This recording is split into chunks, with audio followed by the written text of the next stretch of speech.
So the first question is how to read one book a week. And the simple answer is you allocate time to do so. I think, I have Kindle, and every single book, it tells me the average time it takes to finish that book for the average reader. I read a little bit quicker than the average reader. So most books, it's anywhere from like 5 hours to 10 hours on average. So if you think about like a book that's 5 hours, okay, awesome. You know that you have to read on average, I think, that's what, like 45 minutes every day.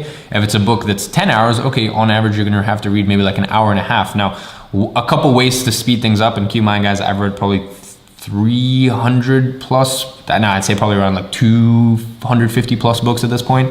The thing that you need to remember, and the thing that matters the most, is you don't need to complete the book, and you don't need to and this is something that I felt so much guilt about when I first started reading, was I had to read every single page. Now what I do prior to reading a book is I go online and I look for the book summary, so that way I can already focus and I can have a clear roadmap of what I'm gonna get from that book, and which parts I should probably speed read, and which parts I should really focus on.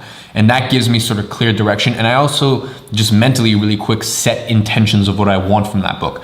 Between reading summaries of the book, and here's the thing, it's not like we're reading fiction books, so it doesn't matter if it kind of spoils what you're gonna learn later in the book, because this is for the purpose of education, or at least the way that I read. Between reading the summaries as well as setting intention going into the book, my reticular activation, my selective focus, will know which pieces to pick out. So that is how I read one book a week. It's, first of all, I just set aside 45 minutes to an hour every single day to read. And I do that at the end of the day. Most of the time I actually read before bed. For some people, reading nonfiction before bed gets their mind working on overdrive and they can't sleep. For me, I could literally read, right now I'm reading Ray Dalio, The Big Debt Crisis. I could read that book before bed for 45 minutes, and 15 minutes prior to the time that I'm meant to fall asleep, I'm tired, I'm dead. So obviously just setting the right amount of time weekly to do that, as well as reading the summaries and knowing that it's fine. There are parts of the book that you can kind of skim read and read ahead. And the last thing is, it's okay to put a book down and not finish it. As I said, this is something I had so much guilt about, but there was a really bad book I read last week that was just honestly horrendous. And what I did was I just read the rest of it,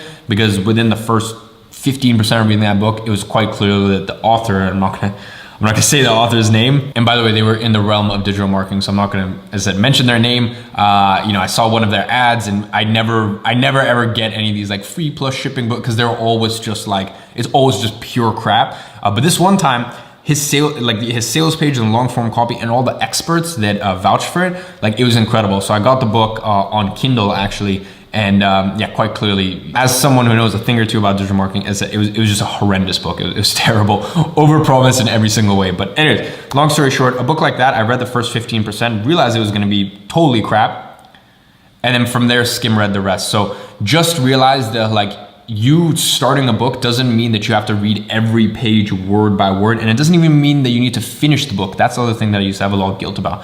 These days, if a book is really terrible, I will skim read the rest of it. I pretty much always finish a book, but don't feel any guilt around it, because as I said, ladies and gentlemen, if you're reading the way I'm reading, it is for educational purposes. And if you're not getting anything out of the book, that's fine, move on to the next one.